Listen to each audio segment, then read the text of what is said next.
Okay, now that we got that out of the way, well, thank you again for the introduction. Without further ado, we want to go into the meat of our discussion today. First, we're going to hear about two case studies that we did as part of this project and about in our efforts to really document and share and glean insights into the community work, community power building work that we did together through the Building Healthy Communities Long Beach initiative. And then we'll spend the rest of our time hearing from community leaders in a panel talking about their experiences and what they've learned through this process as well. So to walk us through our first case study, I will turn it over to Perry to walk us through the power building case study. Thank you, James. Let me share my screen. And please let me know if you can see the slides. Perfect. Okay. Let me move the pictures, the beautiful pictures away from the slides so I can see. Okay. So thank you again for being here. This case study, both case studies really took many, many years to put together, not just developing the case studies and writing up the case studies, but it includes years and years of data collection. Like Giselle mentioned, Laura, Deanna, and myself from the Center for Health Equity Research have been a part of Building Healthy Communities Long Beach since its inception. I joined the learning evaluation team in 2014, and data collection started even before I joined. So this case study really presents data that have been collected over the years, not just through surveys, and some of you may remember and even have completed the resident power survey yourself, but also resident interviews, interviews with community leaders as part of the case study when we were developing the case study. So I'm just really excited to share back with you everything we learned. As you can imagine, power building, resident power building was a hot topic, and it was the most common topic of all the case studies that were developed. So we were tasked with developing 2 case studies per site, and resident power building was the #1 topic across all 14 sites. And I don't know why my screen is frozen. So there we go. Whoops, too far back or too far forward. Okay, sorry about that. So resident power building was the most common theme across all 14 sites. And we weren't surprised at all, because resident power building is central to the work, to community change, right? We want to involve the community to not only identify the issues, but be part of the solution. But we wanted to tell a story that's unique to Long Beach. So before we set out to develop this case study, we had questions that we wanted to answer, because we knew that we wanted to involve other people to be part of this process, not just the learning evaluation team, but the community at large too, people who are doing the work. So the questions we wanted to answer first was, who should be part of this process? Who should really guide this process? So we convened, a group of community organizers, community leaders who are doing the work to be part of the case study development process. We asked them, what story did they want to tell? What makes power building unique in Long Beach? What is it that makes us different from other sites? And how do we want to tell it?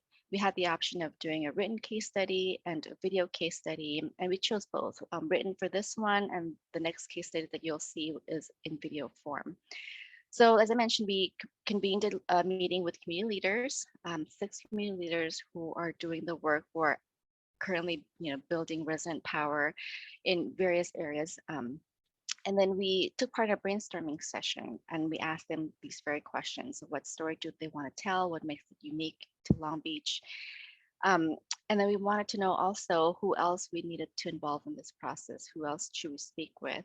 So the next step was to interview residents who took part, who were involved in BHC in Long Beach. Some folks were involved from the very beginning and are still involved. So we interviewed a total of 11 resident leaders, some of whom are with us tonight, and part of the panel. So I'm excited to hear their story. So that was a process that took place in developing the case study. So after all of that, what did we learn?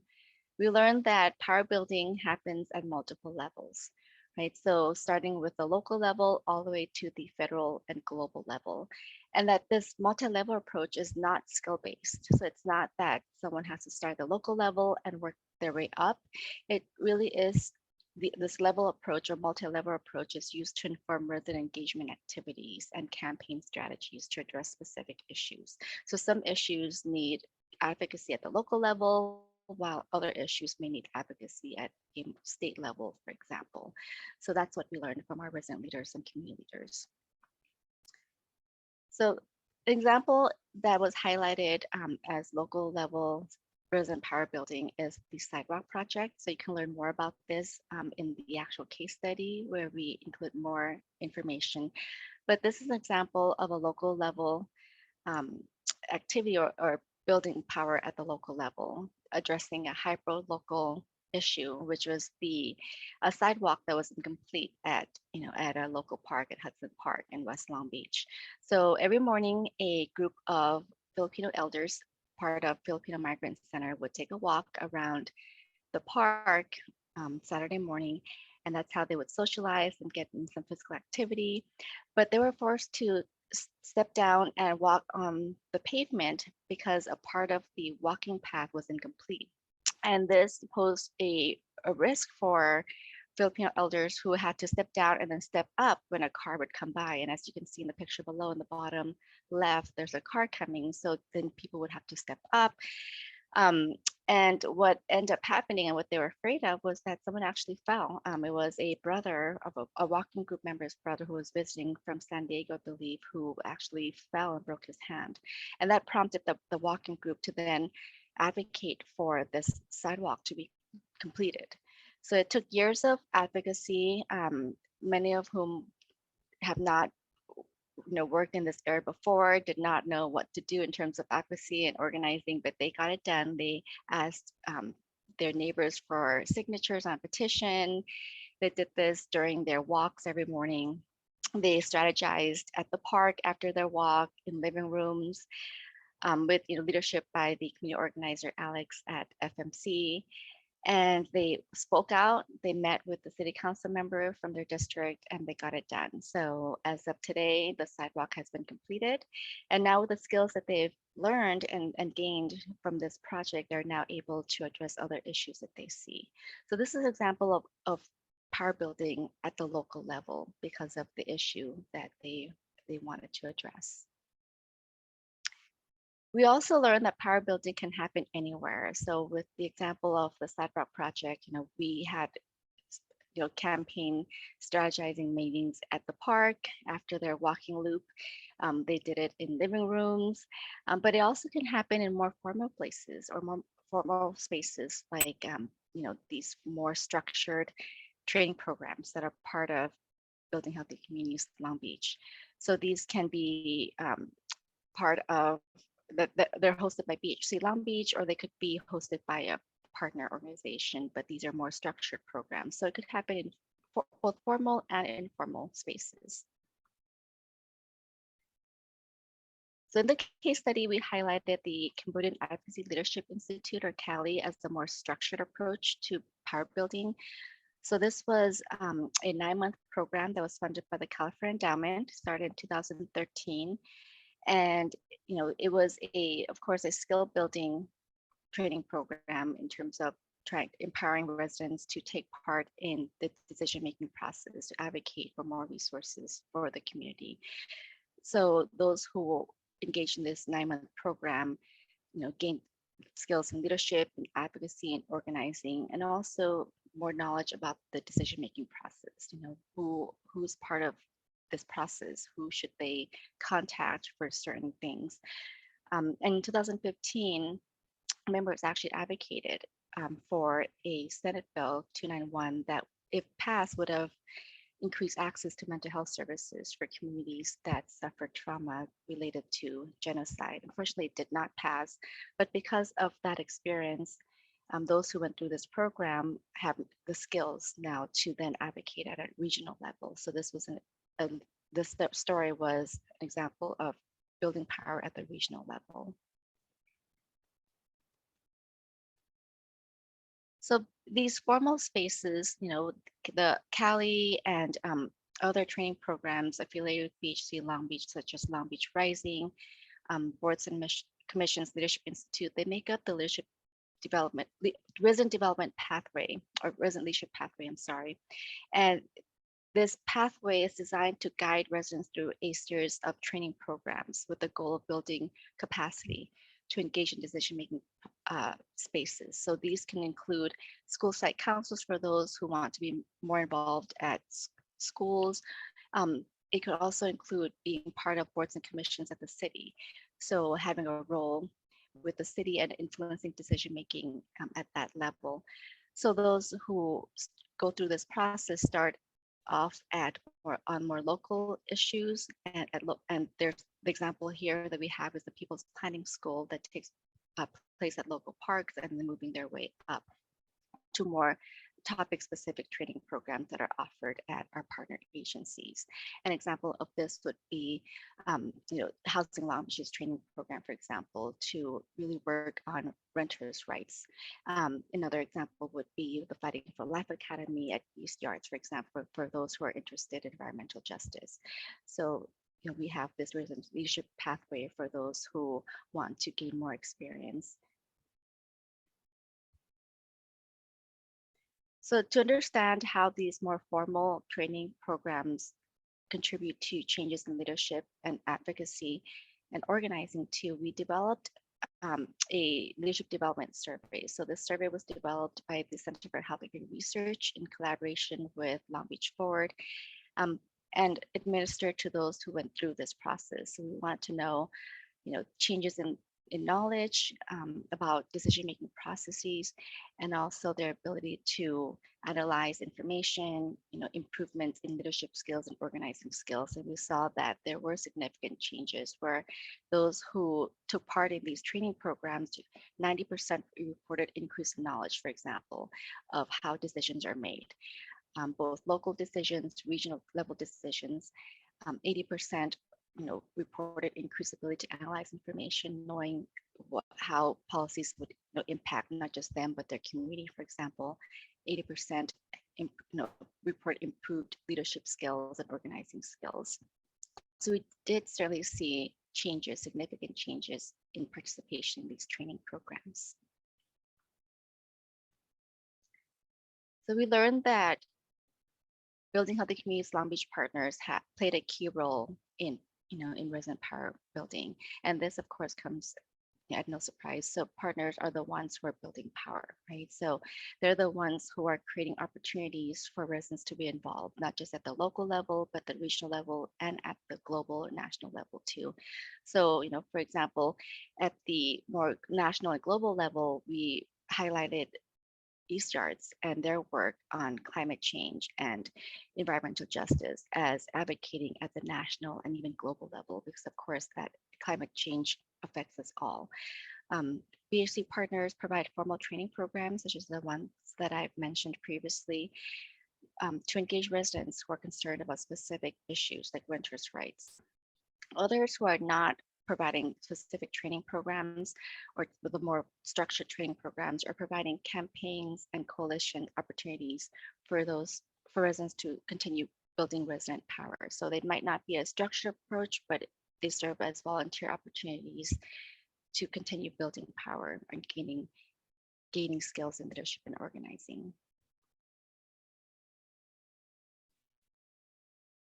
So some of you may be familiar with the survey. This is the Resident Power Survey that we developed and administered over 3 waves of data collection in 2013, 2015, and 2018. And we developed this survey at the Center for Health Equity Research in collaboration with Long Beach Forward to really understand how involvement in BHC Long Beach or at a partner agency contributed to changes in leadership and organizing skills. So it's similar to the leadership development survey, but it goes more in depth into some of the skills that that residents gain while being involved in some of these campaigns and coalitions. And so, we saw again that as a result of involvement in BHC Long Beach or indirectly through a BHC Long Beach partner, 68% of survey respondents now know how to contact school district leaders. And this is very important because that's the first step in making the changes, knowing who to contact. So 77% reported knowing how to contact agency leaders, 74% reported knowing how to contact an elected official. And then when we looked at specific skills, having a better understanding of the impact of local government decisions, for example, we also saw that an overwhelming majority of participants had improvements in all of these areas. So this is just a snippet of the data that were collected. We have a tool that I'll go over at the end of the case study that presents even more data for you to use. So if you're interested, I'll go over the data dashboard is what we call it, and that way you can see what else we collected on the survey. We learned from our community leaders and resident leaders that there are 5 elements to power building. These 5 elements need to be present for power building to occur, for it to be strengthened over time, and also to be sustained. So the first element is storytelling, right? So building that skill among residents to tell their story, how certain issues affect them and their community, and that's a skill that needs to be built. The next thing that needs to be present and to be strengthened among residents is to establish an organizing ethos. So increasing critical consciousness to make folks aware of the issues, how they intersect, and how they can be involved in making that change. Leadership and development needs to also, be strengthened in the community. So providing opportunities for residents to be part of direct action so they can continue building those leadership skills, those organizing skills, whether through these informal spaces or formal spaces. Providing emotional support is also important because change takes time. A policy may take years to pass and then even longer to be implemented. So, providing emotional support to residents who are involved, because, life happens, things happen, and being there to support them along the way. And doing so creates these trusting relationships that's needed between, the organizer and the residents. Cross collaboration is important as well, not just working on that one specific issue, but on multiple issues because, of how issues intersect. So that cross collaboration also, enables not just residents, but partners, partner agencies to leverage resources and strengths to address that issue. So lastly, these were the recommendations that were shared by our resident leaders and community leaders in terms of how to engage residents and keep residents engaged is to engage with an economic lens, to make sure that immediate needs are met first and addressed first before other needs are addressed. So, fighting for a living wage and workers' rights, for example, allows residents then to have more time and more resources to navigate other issues that they face, right? So meeting their immediate needs first. Be mindful of accessibility. So meetings, events, rallies, what have you, be mindful of who's included, who's not. Provide language, visual, physical combinations to ensure inclusion. This includes meeting time and location, childcare needs too.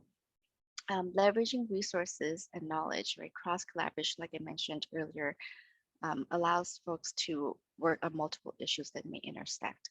This also allows for more empathy and understanding, and is needed for progressive movements to take shape. Lastly, resident power building takes time. So, a high level financial support is needed. So this is, this message specifically is for funders, who are looking to fund movement building, is that, movement building takes a lot of time and effort and energy. So a high level support is definitely needed to continue doing this work. And last but not least, this could not have been possible, not just the case study, but BHC overall could not be possible without its partners, without residents, and without allies who work tirelessly for a healthier Long Beach. So with that, I just want to thank everyone today who's joined the webinar and also those who are not able to join but are still doing the work and will continue doing the work even after BHC comes to an end. Hopefully not. Hopefully there's a BHC 2.0. But just want to thank everyone for being part of this initiative. Thank you, Perry. Do you want to walk us through the data tool? Yes, I do. Let me stop sharing this screen and share another one, which is, I think, the same one, but let me escape from this one or exit. I'm having technical difficulties, James, so bear with me. Here Yeah, we go. Okay. So as I mentioned, we developed a data dashboard, which is what you see here. So when you log in, we will provide a link to this dashboard in the chat box, and this will be made widely available through the Long Beach Board website and our website, the Center for Health Equity Research. But we really wanted the data to belong to the community. So the resident power survey that we administered in 2013, 15, and 18, we took all this data, over 400 surveys, and we put it in this dashboard, and you can extract data as you need for presentations, for reports, for proposals. So when you log in, this is what you see. This gives you a background of what happened, how the survey was administered, how to use the dashboard, and how to cite if you want to use it in a proposal, for example. And once you're in the dashboard, this is what you see. So the dashboard looks like this. Again, it has data from the resident power survey, all 3 waves combined. There are 2 parts of the dashboard. There's a top half, and then if you scroll down, there's a bottom half. So the top half, you can select by clicking this drop-down menu, a variable that you're interested in. Let's say you want to know about, how being involved in BHC Long Beach has, contributed to improvements, or how it benefits the person who's answering this survey. So if you click on that first variable, you'll see the bar graph to your right. So this is how people responded to that one statement. My life has improved since being involved in BHC Long Beach. So it was, the responses were on a 5-point scale, ranging from strongly disagree to strongly agree. Some people said they didn't know, so we have a 5th category there, or 6th category. And then if you want to see some demographic data, who took part in the survey, you can click age, for example, and it brings up the age categories. So that's how you use the top half. So you can scroll down to any of the questions that were included in the survey. For example, I know who my community system leaders are, and that's how people responded. So in this case, most people agreed that they knew who their systems leaders are. And then there's a table also with the specific percentages and numbers of those who responded in each of those categories to that one question. And the bottom half of the page, you'll see a second graph, and this allows you to compare data. So you click one item, let's say gender, and then you click a second item, and this allows you, let me do the other way. So my life has improved. That's the same one we did on top. And then if you want to see how people responded, you can click gender, and then it breaks it down into the gender categories that we included on the survey and how people responded in each of the categories. So that's how that allows you to compare data. So again, we have the table below that shows you the specific percentages and numbers of survey respondents. So this is a really great tool for you to play with if you're just curious to find out how people responded to the survey and compare it, by region, by gender, by age. You can also use this data, like I mentioned, for presentations, for reports, for proposals. So this is really for the community to use to help you with your work, whatever it should be. Thank you, Perry. Of course, thank you. And Diana also dropped the link into the data dashboard into the chat, and we'll be sending it afterwards to everyone, including the recording of the webinar as well. So thank you, Perry, for walking us through that case study. Before we get to our panel, we have one more additional case study that we're gonna be able to watch together, and to introduce us to the world of the people's budget and budget advocacy, I will turn it on over to Elsa. Hey folks, good evening. Happy Wednesday. So I'm Elsa Tung. I'm the Land Use Program Manager. She, her are my gender pronouns. And before I have my current title, I came in to Long Beach Forward as a Research and Policy Manager. And it is appropriate, I think, that I'm introducing this piece because it was literally my first week on the job where I dove deep into the budget advocacy work group and the people's budget in late August 2018. This was like literally the height of the budget campaign. And within my first week, I'm mobilizing at City Hall. I've got youth around me. I've got immigrants around me. And we're there after midnight. I'm like, okay, all right, this is how community rolls. This is what community looks like, mobilizing at City Hall past midnight. This is the story that you're about to see, the origins of the people's budget work. It really shows the power of relationships, the power of intersectional collaboration. We've got youth, immigrants, housing, and language access that all came together kind of for the very first time. And when these things come together, when relationships and intersectional collaboration come together, that is the power of community. Now, fast forward 4 years later to today, to now, the people's budget work has grown in truly profound ways. Our coalition is broader and specifically centers Black Lives Matter Long Beach. Our analysis is sharper and deeper. Our demands are bigger and bolder, with specific focus on divesting from police to invest in community care. And our strategy is, yes, more strategic. So it's been really a amazing movement building for the people's budget work over the past 4 years. And so in this case study, you will see the origin story, the founding of the people's budget. So take it away in the video.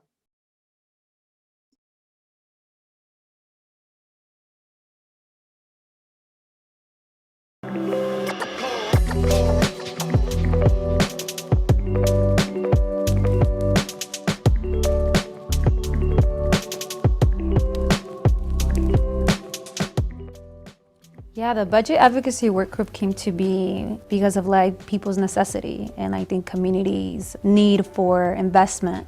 So the budget advocacy work group came together just really honestly out of relationships with folks doing work, social justice work in different sectors. And the communities that have been impacted by a number of different things over the years, most importantly poverty and where the city invests money. Bring these efforts and these campaigns and these movements and coalitions together to fight on one front. So a group of different coalitions actually came together to form BOG back in 2018. BOG stands for Budget Advocacy Work Group. So in the beginning, the Budget Advocacy Work Group was made up of 4 larger coalitions and campaigns: the Invest in Youth Coalition, the Sanctuary Long Beach Coalition, the Housing Habitability Coalition, and the Language Access Coalition. You know, it was important for the people's budget to go to the Long Beach City Council because budgets are statements of values. Budgets are more than just numbers and spreadsheets, but they're, moral documents where we talk about our actual values. Investments and allocations of dollars are what a community prioritizes. I would be remiss if I didn't mention that I think all of us at the table were clear that the number one problem with the budget was that too much of the resources were going to policing. In Long Beach, I believe at the time, over 50% of the resources were going to public safety, right? I mean, think about that. Like, we're doing our due diligence and organizing and educating folks in the community around what they believed should be the priority. And it was unanimous, whether we were talking to young people or older folks, that the number one priority for the city of Long Beach should be public health. Yet less than 1% of the budget was going to public health. When you think about the budget's very dry. It's kind of complex. There's a lot of numbers. There's a lot of things. You're like, where does the money go? What's happening? And that's a lot of process. And one of the things we learned throughout the entire campaign, the system was complex by design, but it was also meant to give people a surface understanding, but then not really understand the real core inner workings about how to actually move a policy or proposal forward.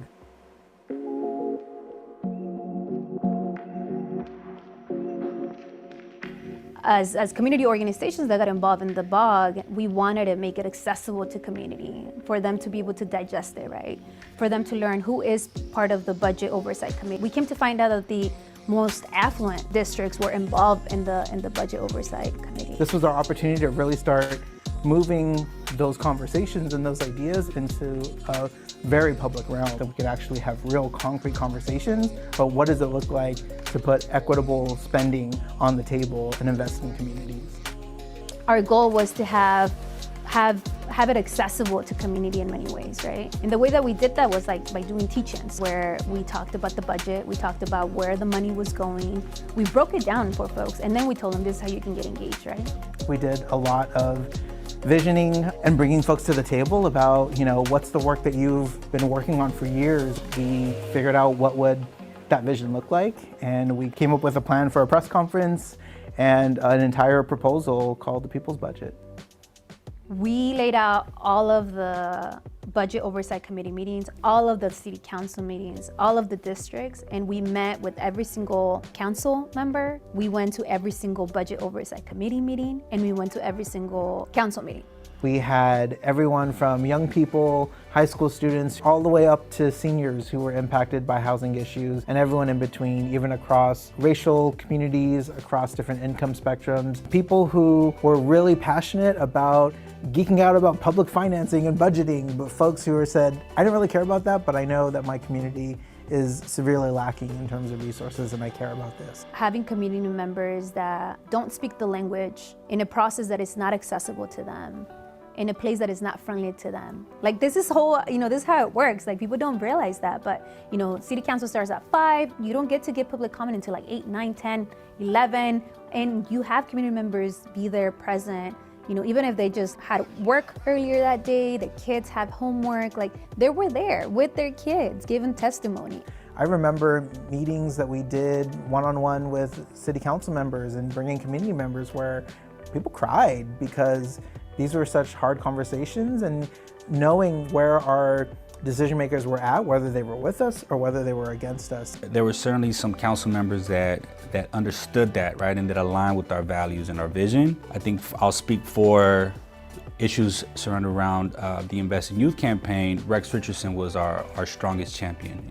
The Sanctuary Coalition, which was advocating for the Long Beach Justice Fund, which is deportation defense, that was championed by then Councilwoman Lina Gonzalez. And then language access was also championed by 7th District Councilman Roberto Uranga. And there were also people who were adversarial to it, who said things like, there are some people who should be deported, or maybe we have a lot of priorities in the city, but there are, language access just isn't one of them, or the systems are working fine. There's nothing we need to do to actually change it. That level of community budget advocacy, I don't think had ever happened before. Our narrative was controlling the city council's discussion. On the day of the final vote, there was first a budget oversight committee meeting. The budget oversight committee essentially sought to cut in half the mayor's proposed budget. And then we had to quickly pivot for the next meeting, which was the full council budget meeting or budget hearing. And I remember when the Budget Oversight Committee, who was calling for less money for youth development, and our young people just, opened up and roar and started cheering and chanting in the leading everybody in chant in the city council chambers. And it was seeing young people's righteous anger be like, hell nah, that ain't gonna fly, and stepping up to the podium, passionately sharing their stories and holding their feet to the fire. That was probably the most inspiring moment for me in this campaign. The nights we were in the city council chambers and the budget finally got approved with like 75% of the demands that we were pushing. And I remember sitting in those really uncomfortable chairs and looking at everybody else after the vote has counted. They went to a recess because they were done with everything, and realizing, holy crap, we actually won like a lot of the things we were pushing. Dollar amounts that were tangible, that were usable, language access, the Sanctuary Coalition and the Long Beach Justice Fund, the Invest in Youth campaign. Each of those campaigns won concrete budget allocations. And I remember the relief, the tiredness, the emotions of not just us as organizers, but also community members who were able to stick it out with us until midnight on a school night at City Council, to see like history really being made, and the first time that there was a huge concerted effort to actually push for equitable spending in the city budget. It showed the power of the collective, and it branded, I think, the people's budget. I think BOG laid the ground for and the blueprint really for how community can organize and bring different movements together under one umbrella to ensure that budgets truly reflect the values of the community. I think it's, we need to be able to acknowledge that this wouldn't have happened if it wasn't because community felt invested and that they could make it, make an impact and a change. In debriefing afterwards, someone in our coalition mentioned they were talking because we were talking, and we forced that conversation. And I think that really made people notice at the end, whether it was media and covering our issues, or whether it was community members talking about like, here's what we tangibly won and here's what we're gonna do next year, right? It laid the groundwork for us to think even bigger year after year and think about what's the next step of what a people's budget could really look like.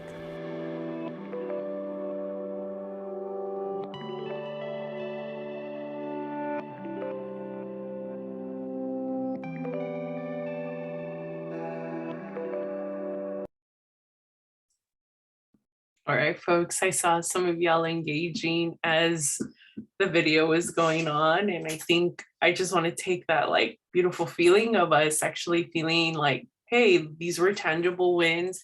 I think we rarely take that moment in, right? We rarely celebrate the beauty of having experienced something that like was beautiful, not only for the tangible wins, but the power that community is able to see in themselves in the moments when they're calling out our truth, right? So I just want to say like, it's beautiful to be able to celebrate that. And I want to continue that celebration by actually bringing on panelists to share their stories as the experience happened, and to just kind of recap for the past couple of years, the work that has been going on, and just take it as an opportunity to like bask in the beauty of what has happened, but also think like proactively, and also like think of what's going to come into the future as well. So we're beautifully in the middle, because we're always in the middle of something, right? So I'm going to go ahead and introduce our panelists who are going to share a little bit of the experience firsthand. And the way we change the experience, or we reiterate that experience, is through our narrative, through telling the story to each other, sharing with each other what had happened. So I know it's a little bit disconnecting to do this all virtually. So I'm really going to invite folks, as the panel's going, to continue to use their icons. I know folks are dropping their hearts. I know folks are smiling, and that helps, because in a non-engaging sphere, that engages us. So I'm going to continue to invite you all to drop some comments in the chat as we're going through this process. But without further ado, I'm gonna actually invite our panelists, Jen, Lilia, and Vandalin, and we're gonna actually get started from there. And I'm gonna actually invite them to introduce themselves first. So please share your name. I know I called you by the names I know you by. Please introduce your name, your pronouns, any organizations you are a part of, and how long you've been actively engaged in your community. So take a minute to do that. I'll tag Jen first. Thanks, Marlon. Hi, everybody. So good to be here tonight. Thanks for having me. I'm Jen, Jennifer Hang, and my pronouns are they, them, and I'm with Khmer Girls in Action. I'm the lead organizer. I became involved in my community when I was a high school student. I was actually a youth member of KGA when I was at Poly High School. And currently I am going on my 5th year at KGA as the lead organizer. So yeah, and I grew up in Long Beach from 90813 zip code. And so my family, all my relatives are here. So good to be here. And I can help pass it to Vanderlyn. Good evening, y'all. I'm Vanderlyn. I use she, they pronouns, and I'm an organizer with the Long Beach Southeast Asian Anti-Deportation Collective. And I've been involved in the community since I was a youth. And I'll pass it over to Lilia. Good afternoon, everyone. My name is Lilia Ocampo. And I have been, my organization presently is going to be in Habitat for Humanity, Long Beach Forward. And it could continue, mention others because most of them I have participated in, but I became involved several years ago when my children's school was gonna get taken away from us. They were gonna close it. So the parents went to talk to the district to let them know that we did not want that school to go away. It was called International. Now it has a different name. That was one of my beginnings. Okay, back to Marlene. All right, thanks folks. And I think Lilia was already getting us started on that trend about where did you start? So that's our first question. And I want to invite folks to hold on to your questions at the end. And if you have like a really good one that you would like to ask our panelists, I'll circle back and ask that question. So my first question is, can you describe how you first became involved in community organizing and what keeps you going? And I'll start with Lilia since you were already going down that path. Lilia, would you like to share?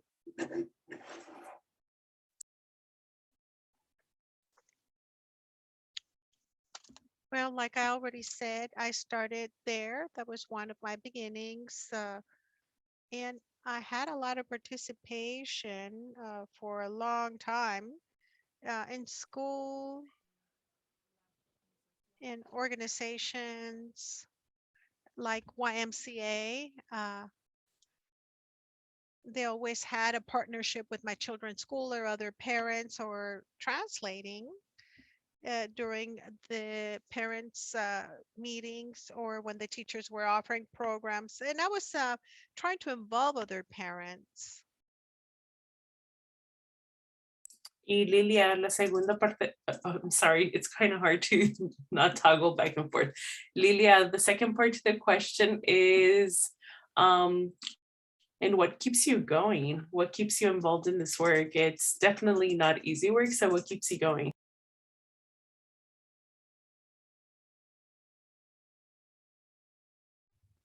Well, because there's still a need to do the job. In reference to housing, the rent is so expensive. We have needs. People need to have information as to how to get by, how to do it. Also in the city, things happen. Recently, a little girl was ran over. So the city, they need to know for us to go and we need that taken care of. Needs have not stopped. Actually, they have increased. We have a lot of needs now with the pandemic. So that's what keeps me going, the needs, the current needs, not just mine, but the communities. Thank you, Lilia. Thank you so much. Vanderlyn, would you like to share? Sure, yeah. I first became involved through CAI, which was a partnership between 5 Cambodian community organizations. And there we were working to reduce health disparities because a lot of us, like we know our lived experience, but there was never any data to show that because as Cambodian people or any other ethnicity, we get lumped into Asian. And so we don't get to see what's really happening. And so we were gathering data to take that to advocate for system changes.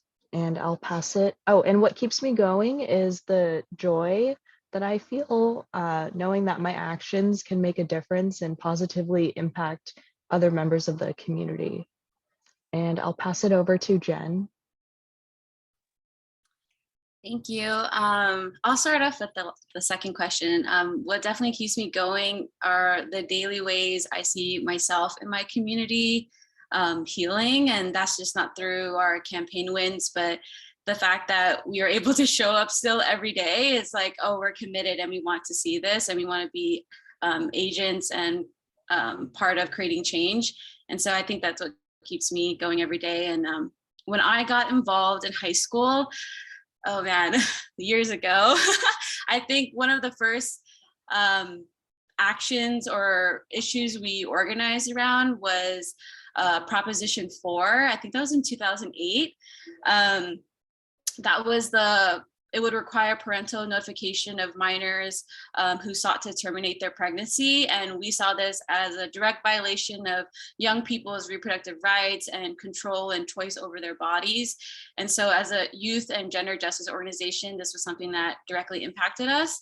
And even thinking about the intersection of the refugee experience, which was, and like the resettlement of our families, that was a literal example of the mass movement and displacement of bodies across land and sea. And for us to reclaim control over ourselves and our bodies was really important for us to do. And that was the first time I was also ever like civically engaged. Obviously I was a minor, so I couldn't vote or anything. And so the fact that I was able to still be involved and encourage and mobilize voters and educate voters on the issues that were impacting their community was really powerful for me. We rallied like right on Anaheim and Alamitos, and I remember holding picket signs, and that was a really cool experience for me. Lastly, I do want to say, I think it's really special that it's, now that I think about it, it's kind of full circle because those early years really shaped how I continue to advocate and make choices around my body into my adulthood, and ultimately led me to have a really amazing and empowering and healing pregnancy and birth last year. I just gave birth to my baby last year. And so just seeing that be one of the first issues I dealt with, and for me to like have an experience that I always wanted was just really empowering. And I don't want to get emotional, but it's very invaluable. And I'm just really grateful to be a first-time pandemic parent. So.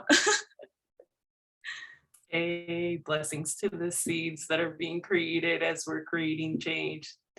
Thanks, Jen. Thanks everyone for sharing all of that beautiful start to this work and to all the work that's gone into it, because I know it hasn't been just like showing up. It's been all this emotional work to go in addition to that, and a lot of love, care, and tears sometimes too, to be really honest. So thanks for all the ways that you all have shown up and done that work ever since the beginning. I do want to talk a little bit about health and how it's evolved in the last couple of years, especially as communities of color, how we've seen it go beyond just the boundaries of a like doctor's office, but thinking about how has our perspective of health and well-being changed as a result of your involvement with BHC community, building healthy communities Long Beach, or with one of our community partner organizations. So I would love to hear that. And I know I've started with both ends with Jen and Lilia, so now I'm going to start with Vanderlyn to kind of balance it out. Are you good to start off, Vanderlyn? Yeah, it's changed a lot for me personally in the last few years. I got involved, like as a youth, like my perception of health was around like just me as an individual and only the physical aspect, but not the mental. And it's also not something talked about like within our family or within the community. And so nowadays, like after being involved and seeing the data, like, you know, seeing that it's not just me, it's the whole community, and that we are being impacted by structural violence, you know, that's the manifestation of it. And so I have been, it's similar to Jen, like I've been able to heal through clay and doing pottery and connecting to my roots in that way. Yeah. Thanks for sharing that holistic perception of like health, right? I'm gonna pass it to Lilia.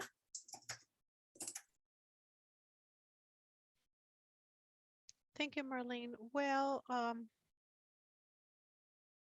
my end, uh, being involved with BHC has helped me see, like it was mentioned, you know, my colleague, I was only thinking about what was physical, you know, have a healthy meals. And then I realized that getting involved, there are other factors that don't depend of me. For instance, the postal where I am, I would say I want to live to be 100 and I'm going to take care of myself because I want to walk, I want to do all my things. But it turns out that because I live in a zip code, a certain zip code, my life expectancy doesn't even go to 80, I think. So I think that is, you know, it kind of brings my, you know, brings me down, but I try to keep positive. And the fact that my son my son has asthma. Why? Because the pollution is so bad, especially where I live. I live by 710. So that made me change my health perspective and advocate with more courage. We have gone to Health for All. And right now, we see some of our harvest of that advocacy that has been done with you and state level. So that's my comment for this section, the health comment. All right, Jen, you want to answer the question? Yeah, definitely. I think, yeah, how I define health and well-being now is definitely has expanded. I think in thinking about my family and the experience of refugees and the intergenerational trauma and compounded trauma when we have been resettled in under-resourced communities over police communities, is that that kind of thing lives in our cellular memory and is passed down unless we are actively trying to disrupt it and take responsibility for our healing. And I think that's what we're doing when we're advocating and organizing our community. That's us being responsible for our healing and doing the work, right? And so I think health and well-being is dependent on connection, and that these are the spaces we've been building over the last 10 years is to foster connection, to foster collaboration, and allow those most impacted to really take part and lead what collective healing looks like, or our collective healing looks like. And so definitely beyond the physical health and well-being, definitely looking more inward, definitely addressing some of the more mental health issues. So. Thanks, folks. Thanks for like sharing how the narrative has changed throughout these years. And I think y'all were kind of already hitting on this, and I would love to hear more about it, which is how can we continue to advance resident empowering in overall power building efforts? I think each of you has been doing this in your own way, in your own spaces, and in very similar ways, because at the end of the day, y'all hella care. So I would love to hear, how do y'all see that continuing on? And since I've selected who goes first, would one of you like to be the first one to speak?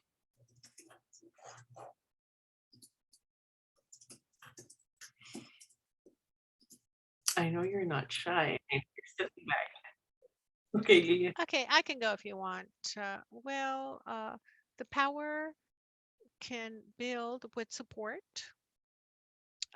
from organizations who support us and help us with what we don't have. We have the initiative, we have the desire to see a change and create a change, but continue supporting us, you supporting us, the organizers, because we depend on you a lot. As a community, we support you when we don't really know how laws are being handled or understanding the laws in order to move around, but we can invite you, we can get information, we can help, and to continue growing and calling our representatives, not just from the city, but from the district, the state. That is, our work is cut out and we want to do it because we know that the change is needed. So we can support amongst ourselves, not in the community, but also in the organizations. Okay, back to any of my other colleagues.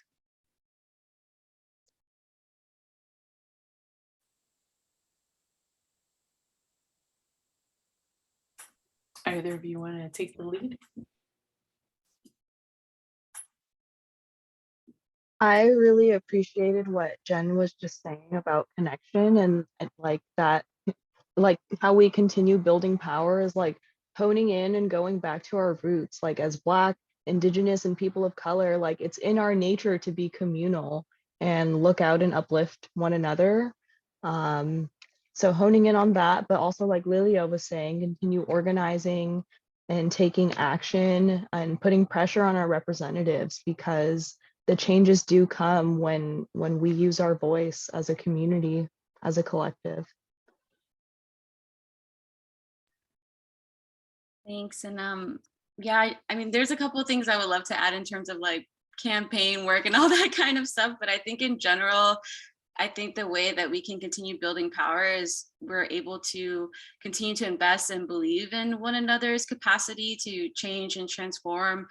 And I think one thing too that I've been thinking about lately is really, especially in light of gentrification, but protecting and defending our spaces, like our physical spaces, our online spaces, and continuing to reclaim more spaces for our community to co-create and innovate and strategize together.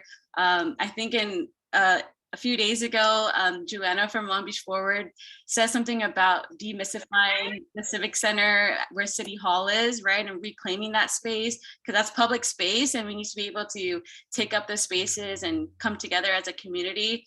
And always to celebrate and affirm one another. I think that's how we continue to build power. I do have some plugins in Marlin, we have time, but yeah, cool. I mean, this year KGA is celebrating 25 years in Long Beach. And so we'll be fundraising next month for API Heritage Month. You can follow KGA at our Instagram, KGA Long Beach. And our youth leadership program actually started a new Instagram, which is really fun. We just had a members retreat, so they were posting online. So you can check them out at KGA Programs.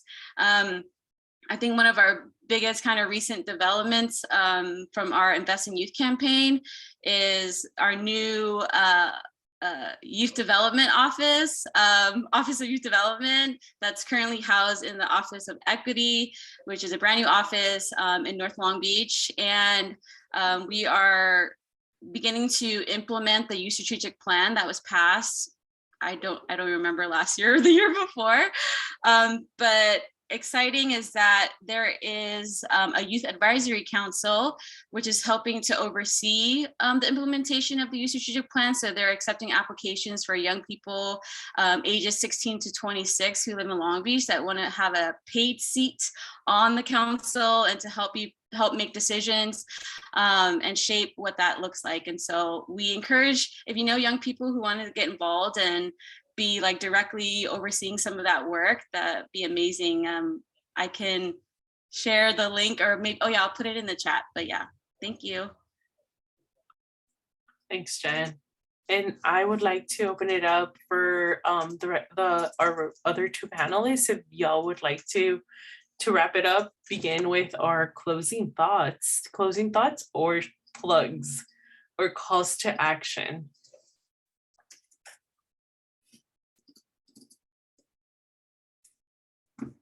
And for our audience, for other folks, where we would like to encourage you to check out the chat, because as our panelists have been saying, Diana has been dropping in links to send you to folks' organizations so you can follow them there and see their activity. Would either Vandalyn or Lilia have a call to action or final thoughts to share?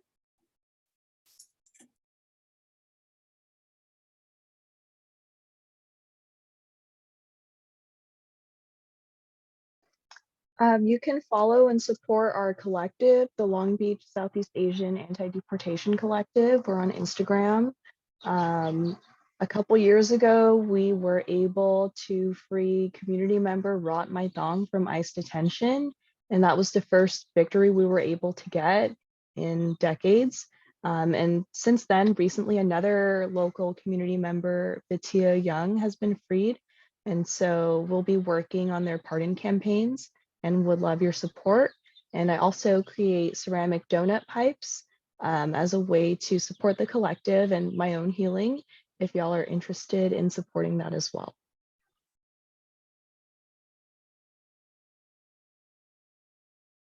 Lilia, would you like to make some final reflections or make a invitation for folks to get engaged in some of the work that you're doing on the ground?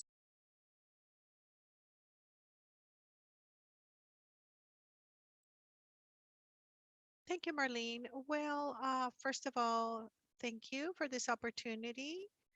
And afterwards, I would like to invite you to follow us, to support us, to open spaces for us and give us the opportunities. We, in general, I focus on education, especially in special education, English learners. And there are a lot of needs on that. Therefore, we are always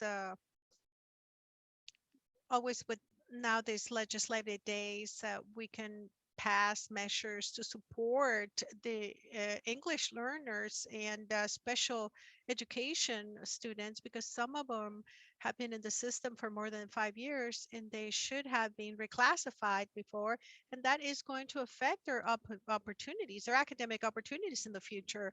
So those are the things that we're promoting. And that's all for now. And perhaps I might send you a letter asking you for support for you to send it to, the state for our representatives at state level. I would appreciate it very much. Yes, we would be glad to share any of your calls to action via email. We will do a follow-up with everyone that's participated in today's session. We will be sharing follow-up action, calls to action invitations. And I'm not gonna lie, I'm gonna do a very shameless plug as well. I would love to invite folks to our State of the City taking place on Thursday, the 28th at 6:30 p.m. Join us. It's usually a big celebration and an opportunity to engage folks just joining the movement. And the other plug is May Day in Long Beach. We're going to be hosting May Day at Cesar Chavez Park from 2 to 4 p.m. on Sunday, May 1st. So come out and join us, celebrate. We're going to have a good selection of folks talking about immigration rights and also labor. And Long Beach has been such a hot spot for a lot of labor movement in the last couple of months. So it's going to be pretty exciting to hear folks, as they're going to be close, for a couple of them, close to negotiating or ratifying their contracts as a collective unions. So that might even include folks that you have seen on the news. I don't want to drop names yet because we're not 100% confirmed yet, but just putting it out there that there's going to be 2 things going on in next week for the state of the city and also May Day. I know we have a little bit of time, and I would love to ask if there's anybody in the audience that would either like to give a shout out to our panelists, because I'm seeing a lot of love come through via the chat, or if there's a question folks might have. And if you raise your hand, Diana can select you and allow you to ask your question or give your shout out.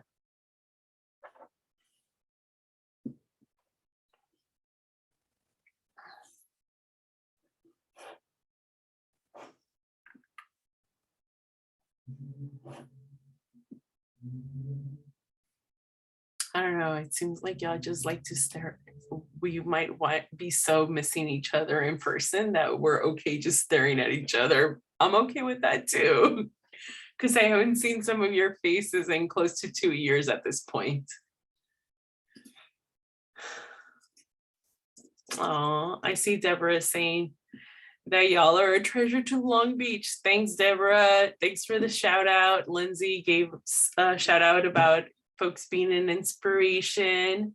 As I'm gonna wrap it up, I know y'all want to see each other, but I would love to encourage y'all, just going off of what all of our panelists said in regards to building relationships. I would like to invite y'all to reach out to folks, continue to build community, because community is built by sharing stories and having those one-on-ones, building those genuine connections. So I would love to invite y'all to do that. And with that, I would actually like to wrap us up 10 minutes early. Thank you so much to our panelists for your time, the preparation time that it took beforehand. We really appreciate all the work you've done up until this point, and we look forward to continuing to do all that work alongside everyone, including our audience, because honestly, most of the folks in our audience are actually a lot of our friends. So thanks to our friends for showing up and being part of the work that we've done up until now. We look forward to being out on the streets, in council, wherever we're going to be advocating. We look forward to doing that with everyone. So have a great night, everyone. See you later.